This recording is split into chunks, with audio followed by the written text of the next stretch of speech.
செஞ்சிக்கோட்டையில் வரலாற்று சிறப்புமிக்க ஒரு கல்வெட்டு கண்டுபிடிக்கப்பட்டிருக்குங்க. அதுவும் செஞ்சிக்கோட்டையை கட்டின தமிழ் மன்னர்களுடைய கல்வெட்டுகள் கண்டுபிடிக்கப்பட்டிருக்குங்க.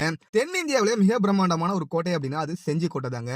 இன்னமும் நிறைய சிதையாத கட்டமைப்புகளுடன் பிரம்மாண்டமா காட்சியளிக்கிற ஒரு கோட்டை செஞ்சிக்கோட்டை தாங்க. என்னதான் இந்த கோட்டை பல வரலாறுகளை கொண்டிருந்தாலும் இந்த கோட்டையை கட்டின தமிழ் மன்னர்களுடைய பெயர்கள் கல்வெட்டு அது வரைக்கும் நிறைய இடங்கள்ல கிடைக்கல. அந்த சமயத்துல தான் அன்னமங்கலம் முனுசாமி ஐயா அவருடைய ஆய்வுகள்ல ஒரு அற்புதமான கல்வெட்டு கண்டுபிடிக்கப்பட்டிருக்குங்க.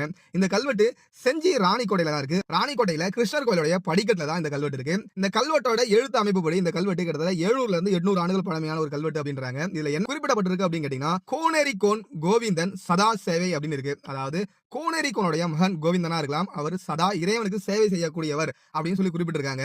இதுல குறிப்பிடப்படும் கோன் அப்படின்றது அரசனை குறிப்பிடும். இந்த கல்வெட்டு வேறொரு இடத்துல செதுக்கப்பட்டிருக்கலாம். அதன் பின்பு ஆட்சி மாற்றம் ஏற்பட்ட சமயத்துல இந்த கல்லை எடுத்து வந்து இங்க கோயில் படிக்கட்டா கூட வச்சிருக்கலாம். ஏன்னா கல்வெட்டுகளை பெரும்பாலும் கோயில் படிக்கட்டுகளை செதுக்க மாட்டாங்க. வரலாற்று குறிப்புகள் படி செஞ்சிக்கோட்டையை கட்டின